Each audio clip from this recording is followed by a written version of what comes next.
Bonjour, je voudrais raconter dans cette vidéo la vie du patriarche d'Antioche, le patriarche Elias Hoyek, qui a été béatifié par le pape Léon XIV en 2026.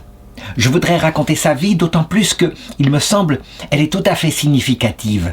Lorsque le pape François l'a déclaré vénérable, juste avant sa mort, eh bien, on n'imaginait pas que ce serait un miracle de ce genre qui permettrait de l'accueillir dans la béatification. En effet, alors qu'il y avait au Liban, puisqu'il était patriarche du Liban, et mort depuis 1931, il y avait au Liban un officier druze, donc il n'était même pas chrétien.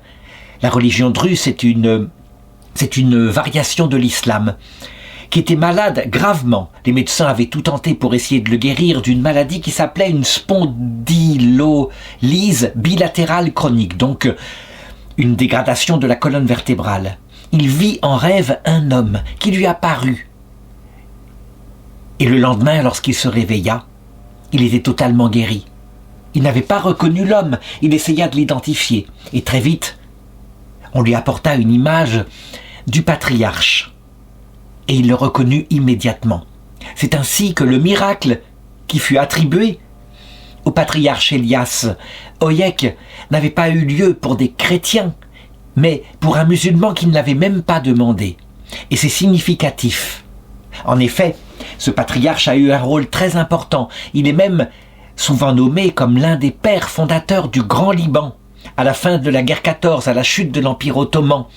Un Grand Liban avec sa constitution qui permettait d'équilibrer le pouvoir entre les musulmans et les chrétiens.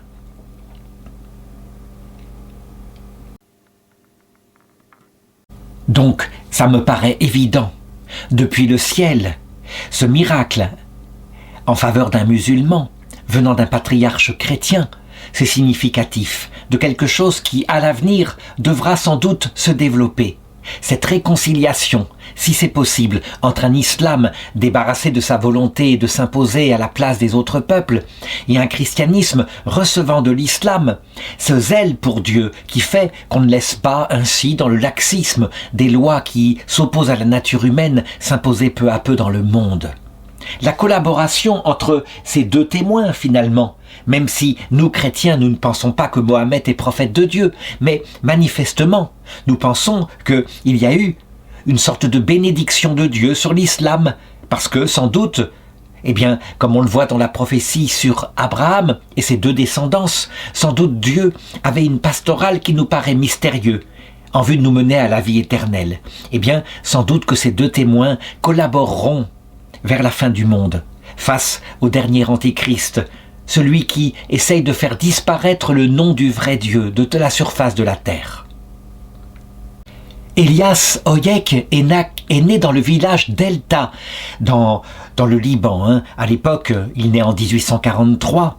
Le Liban n'est absolument pas autonome, loin de là. Il fait partie de l'Empire ottoman, un empire tenu par des Turcs, avec comme capitale Istanbul, mais qui se soucie très peu finalement de ces pays un peu marginaux qui sont de culture arabe. Il faut savoir qu'à cette époque-là, l'Empire ottoman est déjà considéré comme l'homme malade de l'Europe entre nous, parce que il est plutôt excentré, il est plutôt en dehors de l'Europe. Cependant, ce grand empire qui avait étalé ses conquêtes jusqu'en Europe, les a perdus peu à peu, à commencer par la Grèce. Et donc, il est déchiré à l'intérieur par une sorte d'agonie, et il considère que les communautés chrétiennes qui font partie de son intégrité sont sans doute un peu comme la cinquième colonne venant de l'Occident, de l'Europe en particulier, qui elle est de plus en plus puissante à cause des armes sophistiquées qu'elle a pu se construire.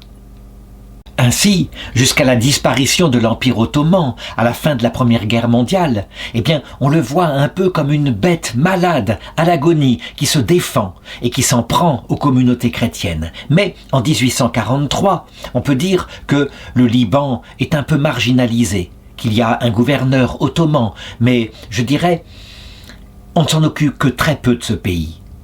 Et donc,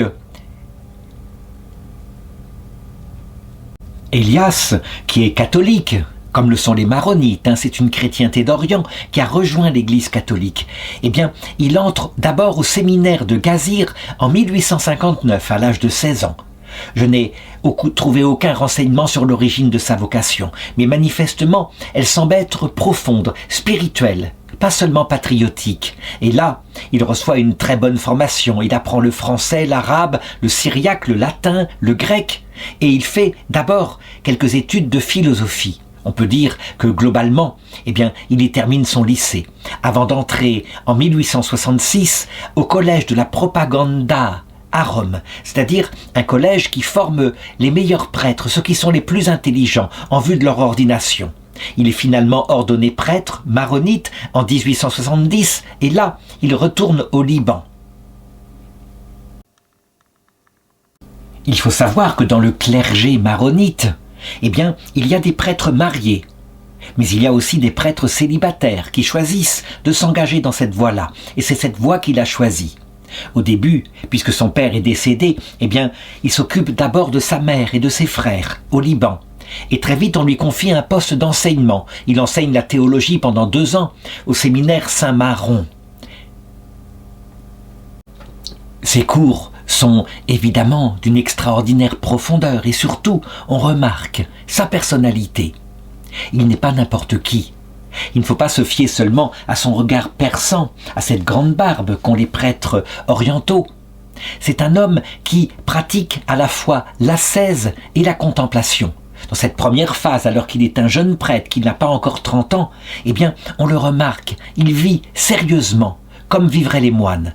Il pratique la prière et les sacrifices. Il se méfie grandement de lui, et donc il pratiquera le jeûne jusqu'à la fin de sa vie, même lorsqu'il sera malade, le samedi, tous les samedis, en l'honneur de la Vierge Marie, puisque c'est le jour où l'Église tout entière, le samedi saint, est contenue dans le cœur de la Vierge Marie, qui est la seule croyante au moment de la Semaine Sainte. Il vit dans un appartement très simple. Il a gardé cela du vœu de pauvreté qui est dans la vie monastique. 3 pièces, et la 3e, c'est sa chapelle, où il célèbre la messe chaque matin.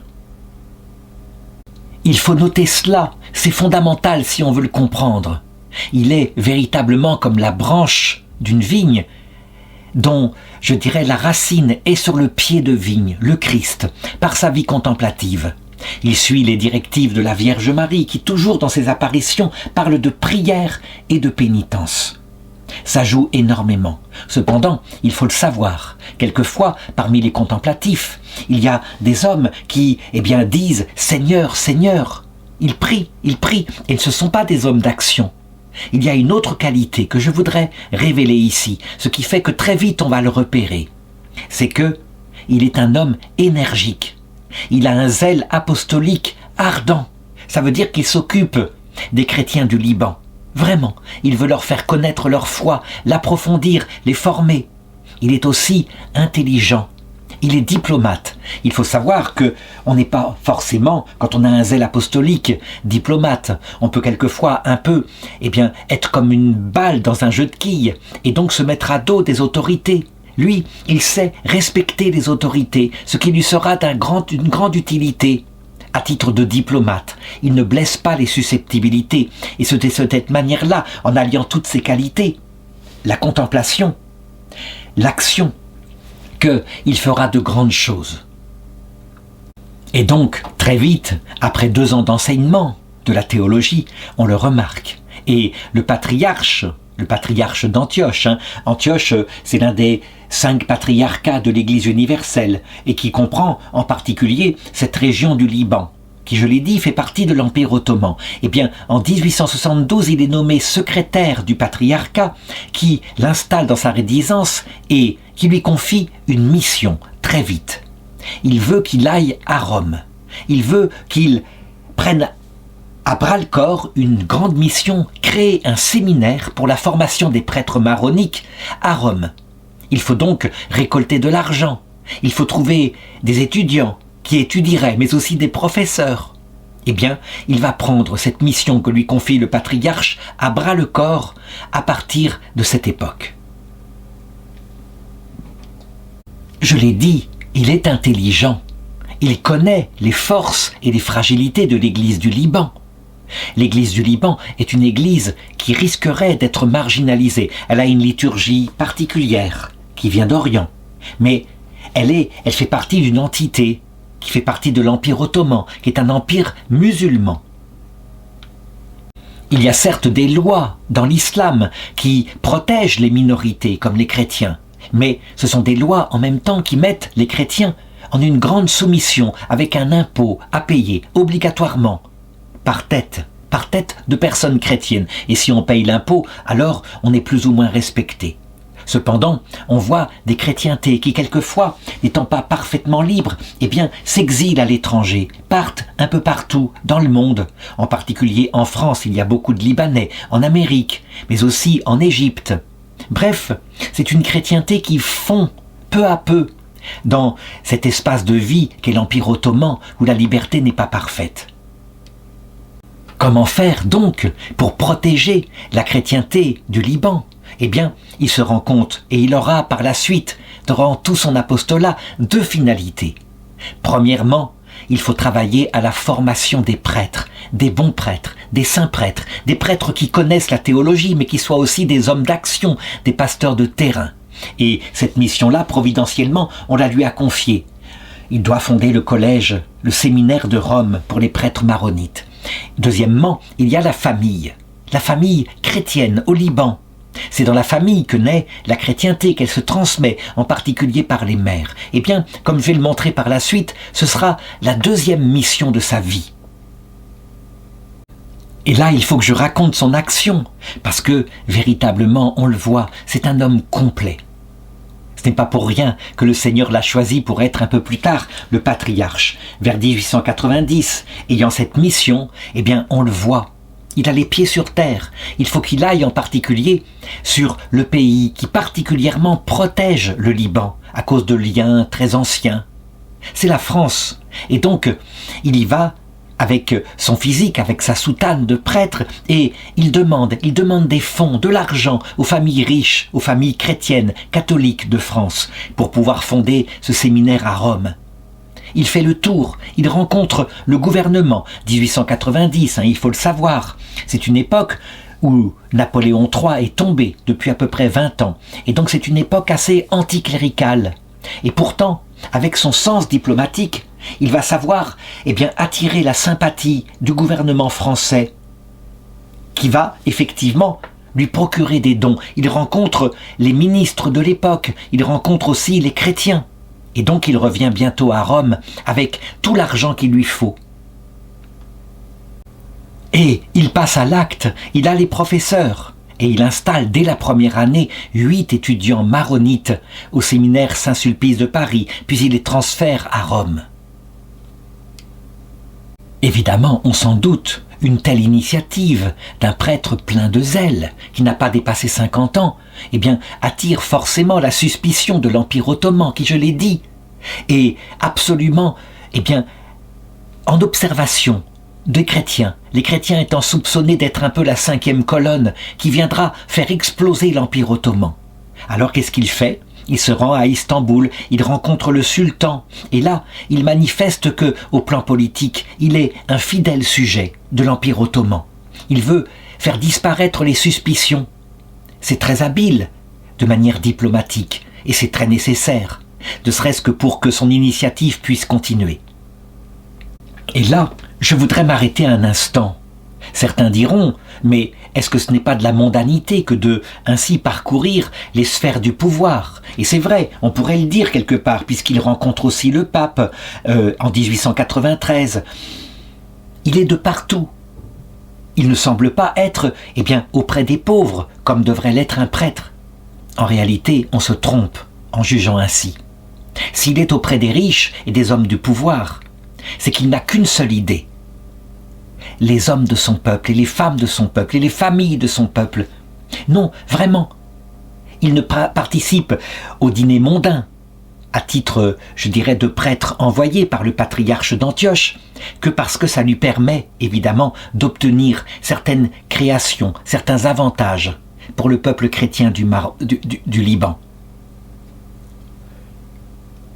Et de fait, on le voit, Il a très vite 12 étudiants du diocèse maronite de Béchari, d'Alep, de Tripoli qui participent et qui suivent les études au collège de Rome.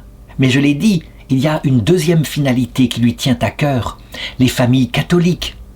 Il faut qu'elles puissent elles aussi se former. Eh bien, voilà ce qu'il va faire pour elles à cette époque-là. Il entend parler vers 1895, il a maintenant 52 ans, il est déjà évêque, il n'est pas encore patriarche. Il entend parler d'une jeune femme qui a une vocation apostolique auprès des familles. Elle s'appelle Rosalie Nasr. Et évidemment, comme elle n'a pas d'expérience religieuse, elle est d'abord rentrée dans une congrégation française, les Sœurs de Nazareth.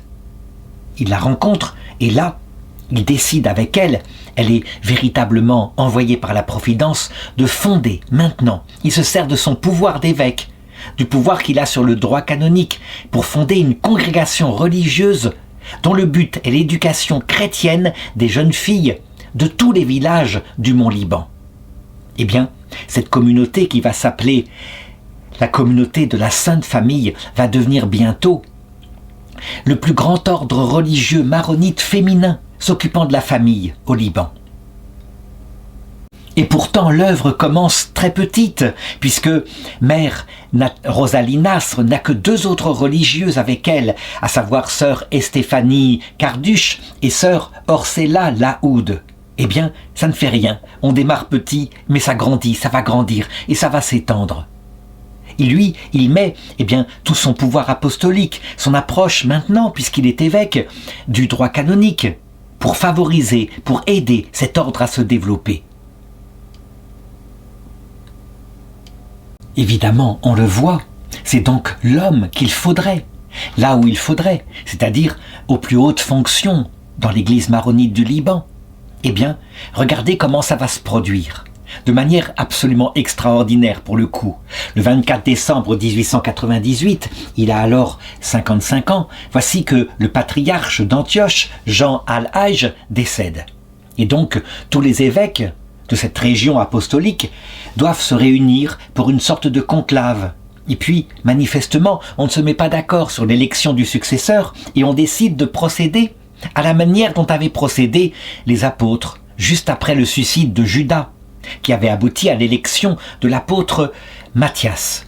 On tire donc au sort, et le sort tombe sur lui. Il est donc désigné pour être le successeur et pour être le patriarche d'Antioche, et donc de toute la région du secteur, y compris le Grand Liban, dont il est originaire par naissance. On peut le dire, c'est la main de la Providence. On ne peut pas attribuer ça seulement au hasard. Et il va rester patriarche entre 1899 et 1931, soit environ 32 ans. L'un des plus longs patriarcats, je dirais, du 19e, du 20e siècle, et celui aussi qui va produire, on peut le dire, le plus de fruits. Nous sommes en effet à une période où déjà se profile, la fin de l'Empire ottoman. Et donc, que va devenir le Liban? C'est toute la question. On peut donc diviser son patriarcat en 3 grandes périodes. La première, c'est avant la guerre 14, donc dans la période où le pays est relativement en paix, et donc il peut se livrer, comme le ferait n'importe quel évêque, à des visites apostoliques, loin de rester enfermé dans sa petite chambre, à titre de contemplatif et de délégué des vicaires apostoliques. Il va lui-même visiter les paroisses partout, les villages, encourager les prêtres, régler les dissensions. C'est un travail absolument nécessaire. Et déjà, on se rend compte à cette époque-là que ce patriarche est donc un homme d'action. Il faut savoir que souvent, il court au Liban une légende, comme quoi les hautes fonctions, les hauts gradés de l'Église, quelquefois, ils sont là. Et leur seule action consiste, au nom de la contemplation, à émettre des protestations quand quelque chose ne va pas. Et il n'y a pas d'action concrète. Chez lui, c'est très différent. C'est un homme d'action. Je peux même dire, finalement, qu'il illustre cette parole qu'avait dit le Seigneur.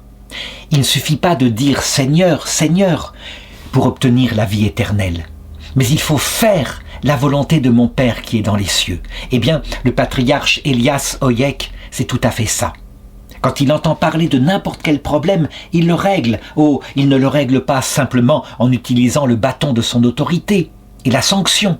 Non, il est capable de le faire aussi avec diplomatie pour ne pas blesser. Mais il est là, à chaque instant. Les problèmes, il les prend à bras-le-corps.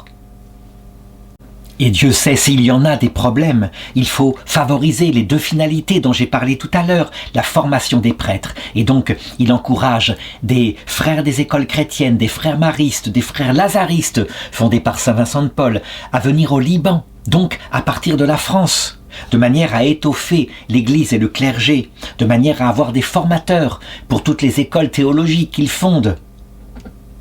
Je voudrais parler aussi d'une action symbolique qu'on ne devrait pas prendre pour symbolique, mais qui va marquer durablement l'Église du Liban, la fondation du centre Notre-Dame du Liban, avec l'élaboration ou l'érection de cette magnifique statue de la Vierge Marie qui semble protéger de ses mains protectrices le Liban tout entier. Eh bien, c'est lui qui est à la base de cette initiative. Et voici quelques photos qui montrent à quoi ressemble, eh bien, ce centre. On le voit bien. Le Liban est ainsi confié, et c'est ce qu'il faut faire en tant que patriarche, à la puissance de la Mère de Dieu.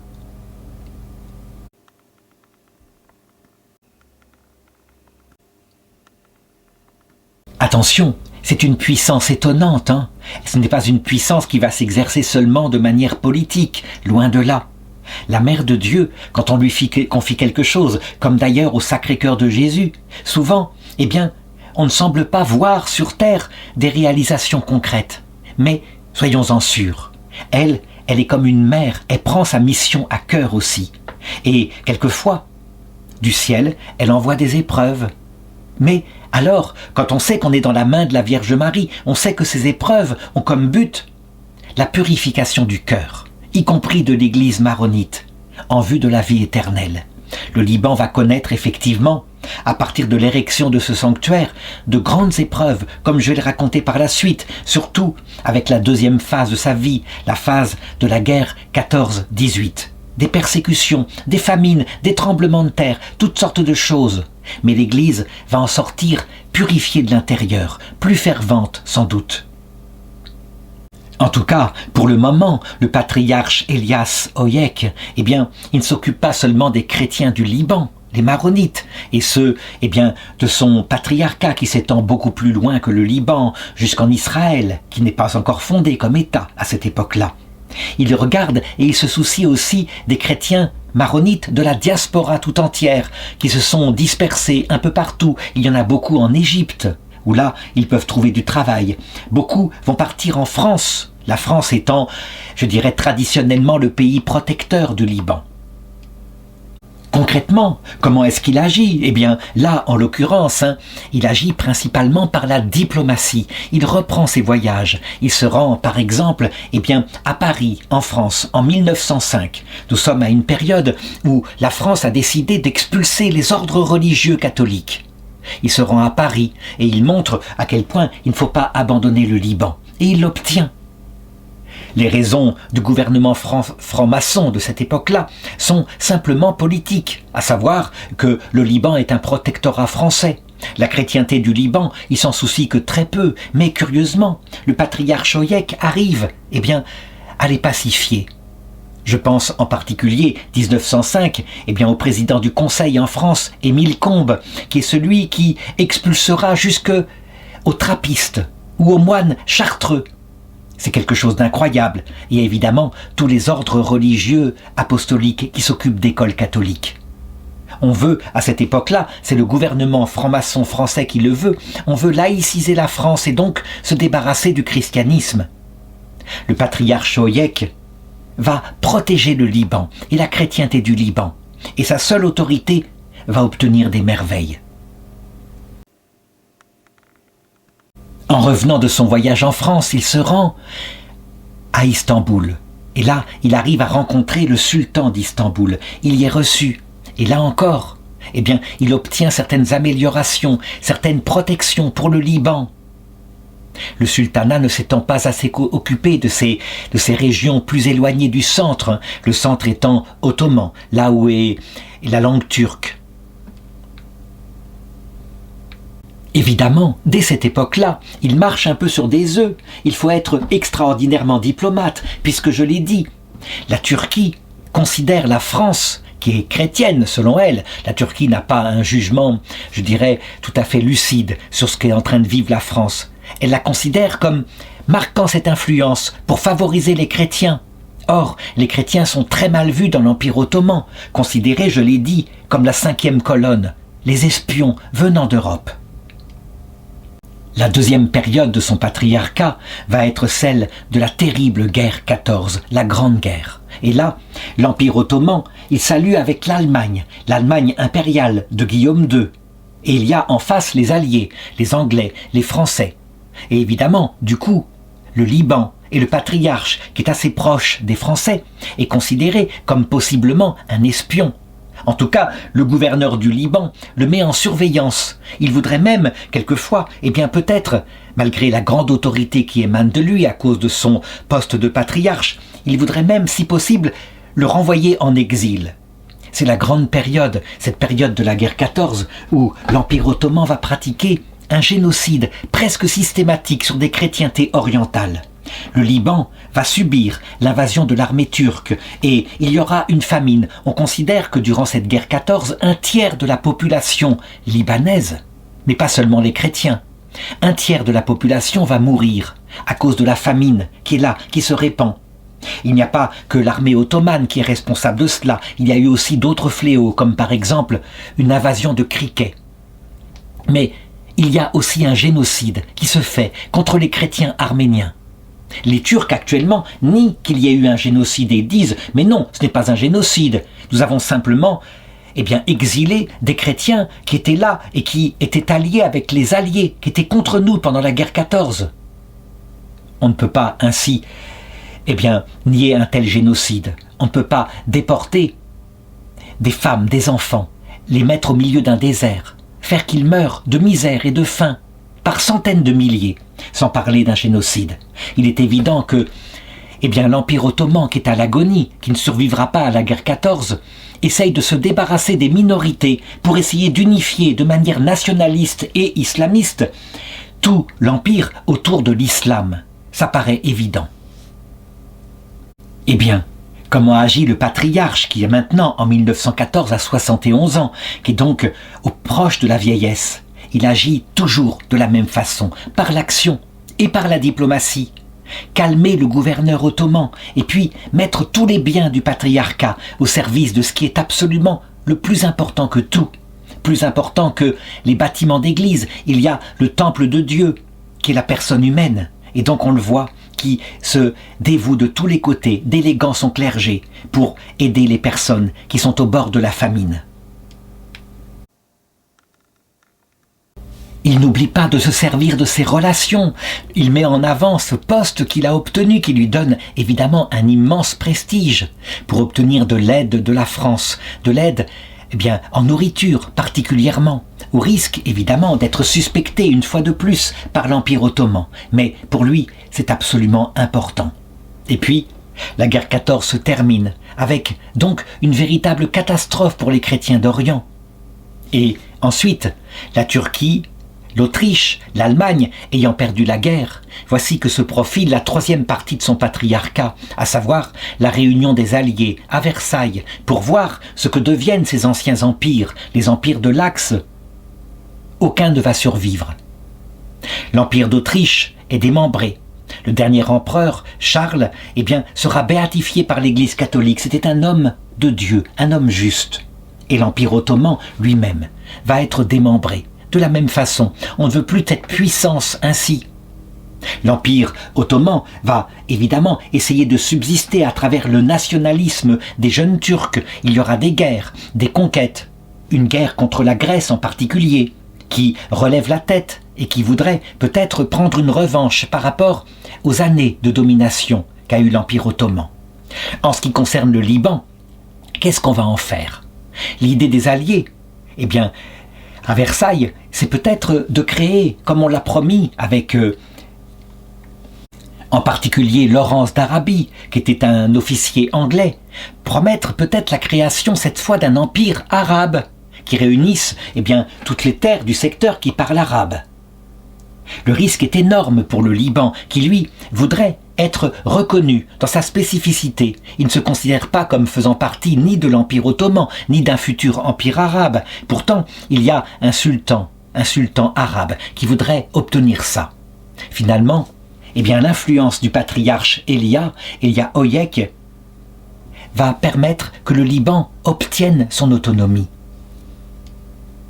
Il a été délégué pour négocier cela auprès de Versailles, par le peuple libanais. Et là, il invoque la protection de la France.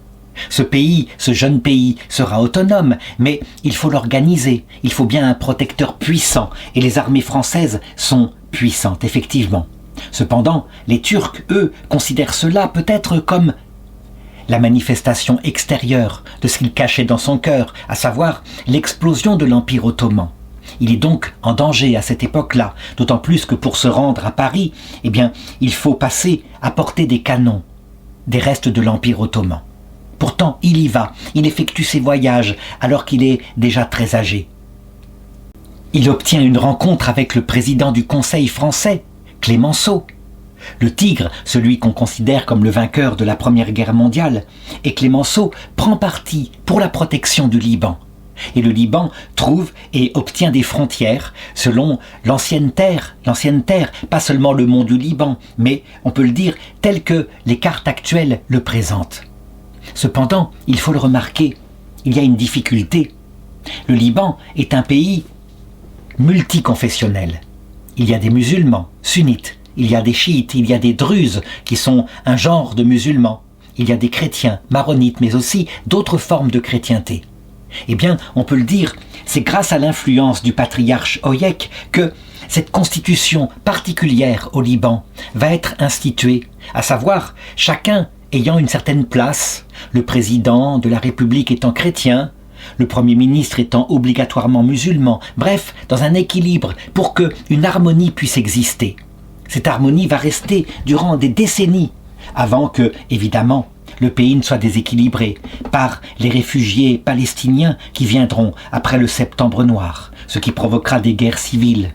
Et le Liban, je crois, ne s'en remettra pas vraiment, en tout cas ne l'est pas encore remis. On le voit, il a un rôle ainsi aussi dans la politique de son pays, de sa patrie, tout en restant un dignitaire de Jésus-Christ, un grand évêque. Et les Libanais ont l'habitude de dire, et cette fois véritablement sans cynisme, que, à la différence d'énormément de dignitaires qu'ils ont eus à la tête de leur diocèse, le patriarche Elias Oyek était un homme d'action. Il ne se contentait pas de dire, quand il y avait un problème, il ne se contentait pas d'émettre une sorte de protestation diplomatique avec des mots et des mots. Il agissait au risque de sa propre vie, pour le bien de son peuple. Il se servait de toutes les armes à sa portée, y compris de son titre patriarcal et de la grande autorité que ça lui conférait, pour obtenir diplomatiquement des choses pour le bien de son peuple. Après la signature du traité de Versailles et donc la fondation du Grand Liban, il va régner encore 12 ans comme patriarche du Mont Liban et d'Antioche, jusqu'en 1931, le 24 décembre très exactement, qui semble être une date très centrale dans sa vie. Il lui arrive beaucoup de choses le 24 décembre, et c'est là, sans le sou, n'ayant rien gardé pour lui, vivant de la même façon qu'il avait vécu quand il était jeune prêtre. Avec cette règle monastique qu'il s'était imposée, il va mourir, simplement, dans sa ville natale, du côté de El Tabatroun. Normalement, à cause de son titre patriarcal, il aurait dû être enterré avec les autres patriarches dans un lieu qui est dédié. Mais non. Mais non, il avait son trésor qui était ailleurs, son trésor qui était auprès de la perle de son cœur, à savoir la congrégation de l'ordre de la Sainte Famille qu'il avait fondée alors qu'il était encore prêtre et jeune évêque. Donc c'est là qu'il demande à être enterré pour veiller auprès de ces religieuses qui se dévouent auprès des familles, parce que tout ce qu'il avait fait, sans exception, c'était finalement pour son troupeau, ses fidèles. Et ces fidèles se structurant d'abord auprès de la famille libanaise. C'est du haut du ciel qu'il verra les grands malheurs pour le Liban qui suivront, la guerre civile en particulier, la révolte de l'islam qui deviendra au bout d'un certain temps conquérant, le Hezbollah qui sans arrêt attaquera Israël pour détruire cet État nouveau, fragile lui aussi à sa création en 1948. Et le Hezbollah qui s'implante au milieu des villages chrétiens, évidemment suscitant la réponse destructrice de l'armée israélienne, poursuivant les terroristes du Hezbollah. Tout ça, il le verra depuis le ciel. Et on peut se demander encore une fois, si ces épreuves, eh bien, il ne peut pas les arrêter. Il a construit Notre-Dame du Liban, comme je l'ai dit, et la Vierge continue de régner ainsi et de protéger le Liban de ses mains. Pourquoi n'y a-t-il pas, eh bien, une protection plus radicale pour que la paix physique, civile, s'étende sur ce pays? Nous aurons probablement la réponse dans l'autre monde. La Vierge Marie l'avait dit à Sainte Bernadette à Lourdes. « Je ne vous promets pas de vous rendre heureuse en ce monde, mais dans l'autre. Mais dans l'autre. » Et l'Église du Liban, comme on le voit, dispersée à cause de ces événements un peu dans le monde entier, elle est extraordinairement fervente. Elle est peut-être l'un des ferments les plus vivants de l'Église catholique. Puisque, comme je l'ai dit au début, l'Église libanaise maronite n'est pas orthodoxe mais catholique. La ferveur des jeunes Libanais partout dans le monde est reconnue. Mais aussi une solide formation théologique, une connaissance de la foi. Et ça, sans doute aussi à cause de la deuxième obsession du patriarche Elias Oyek, à savoir la formation des prêtres. Leur compétence théologique.